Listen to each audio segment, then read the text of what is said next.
a huge honor for me and Sheena to provide the first Lifetime Achievement Award today to Steve Mariotti. It's something that's been making me really nervous the past 2 days because he's had, beyond family, the single person that's had the biggest impact on my life is Steve, both myself as an alumni of Nifty and also Steve as a mentor for us. So just wanted to honor this impact that Steve has had on the field as one of the world leaders in education for at-risk youth. I want to tell you a little bit about Nifty and just also some of the stories if you don't know about it. But Nifty's mission is to provide programs that inspire young people from low-income communities to stay in school, to recognize business opportunities, and to plan for successful futures. Over the last 24 years of Nifty's history, they've reached over 400,000 students. Steve has authored best-selling textbooks for high school market and the college market, and it's been sold over 2 million copies in 14 different languages.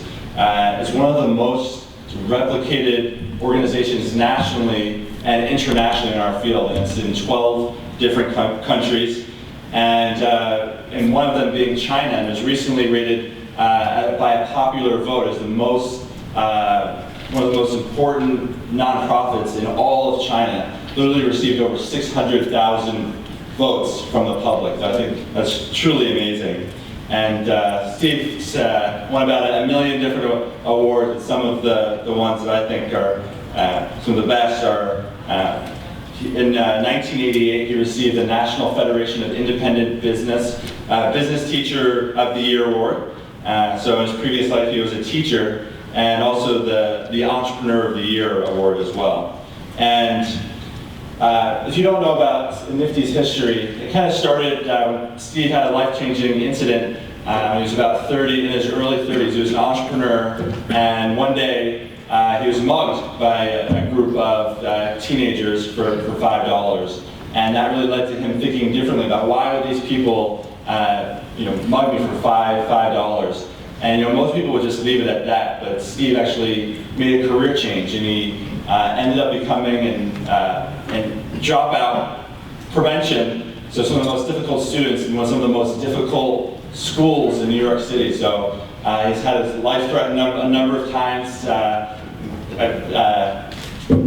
pushed into the lockers, stuff lit on fire in the classroom, and he kept on doing it because it was something that was really passionate and important to him. And the first year he had a lot of difficulty reaching the students and keeping their attention on the subject of math. But what he realized is that when he started talking about his business, that's when students were really paying attention. And that really simple insight is what led to Nifty, that you could take these students, and instead of starting with teaching them math, you can actually start with turning their street smarts into business smarts. And that has led to where Nifty is today.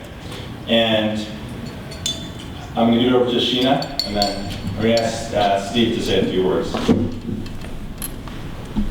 Well, Michael talked about some of Steve's many accomplishments, but I think probably Steve's biggest accomplishment, at least in my opinion, is the person that he is. And I've had the opportunity to get to know Steve over the last 7 years or so. I've worked with Steve as I was growing my business on Sundays, and one thing that you may not know about Steve is that he will never turn anyone down for help.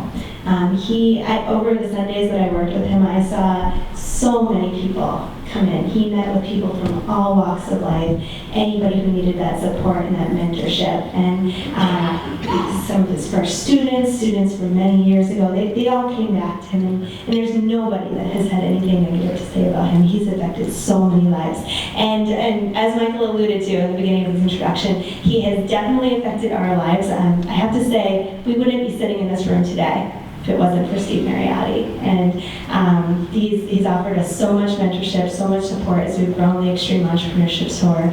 And I can't thank him enough for his contributions to the field and for his mentorship over the years. So let's just give him a really, really big welcome.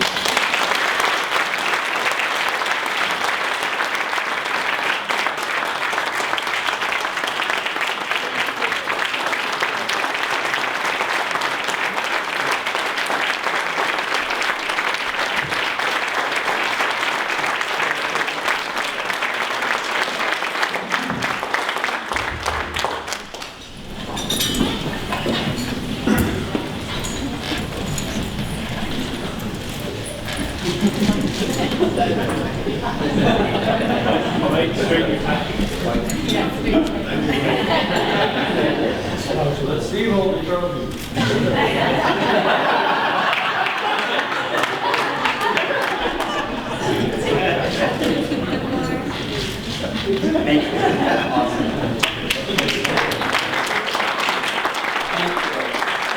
Well, Michael and Sheena, I love you. My mother would always say, you know, at a point in time, if you wouldn't rather be anywhere else or doing anything else, you know you're happy. And that's how I feel right now. I wouldn't rather be anywhere else in the world or doing anything. I love our community. I think we're right, and that we should really, really, really be mentally strong and clever, and just figure out how to bring concepts of ownership and markets and entrepreneurship, particularly to those that have been born into poverty. There are 3 billion children in poverty, and what myself and all my team at Nifty, our team, is thinking about is how to use technology to be able to discuss the really basic principles of business, which aren't that hard to learn. They're hard to execute, obviously, but I think it should be a human right for a child when they're born that they learn how markets operate by the time they're 18. And we try to have a big influence globally. The official platform of the World Economic Forum in Davos is that every child in the world, Nifty actually wrote this, will learn how to start a business before they're 18. The president of Mozambique got up in Davos at a panel that we put together and pledged that every child in Mozambique would learn how to start a business.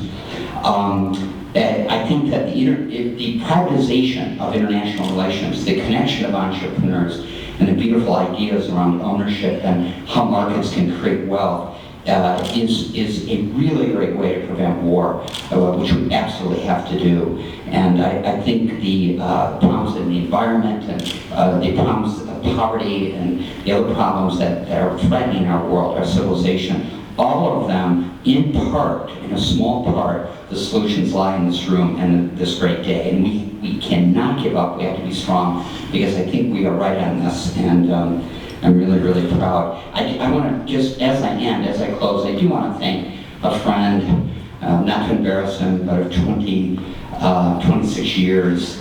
Has been one of the best friends I've ever had. I didn't realize it until 26 years went by. Mike Hennessy of Coleman Foundation. What those people have done, the courage that they've had since 80 to really stand alone in the philanthropic community and support our field. Without them, I certainly wouldn't be here. And I give 20 examples of it, but I'll give one painful one. Our office is at 120 Wall Street, and I hope you'll all visit me there. But it was 500 yards from 9/11, and we were all in the office when that tragedy happened, and saw the horrors of it, and etc. And one of the terrible things that happened, at least for us, was that all of our relationships froze. So we had no capital at all. We had a $25 million budget. We had zero money come in for 10 weeks. It was horrible. Everybody was distracted, and we were about to go under. And Mike Hennessy, without being asked, wire transferred a significant amount of money into our bank account. He called me and goes, "What's your bank account?" And I was like, worried about a lot of things. I just gave it to him. And the next day, he saved us. And that was 10 years ago. And Michael, I've always wanted to make you proud. And we're going to do that. So, any event, I'm so happy to be here, and thank you. And I hope I meet every one of you. Thank you. Michael and Sheena, thank you.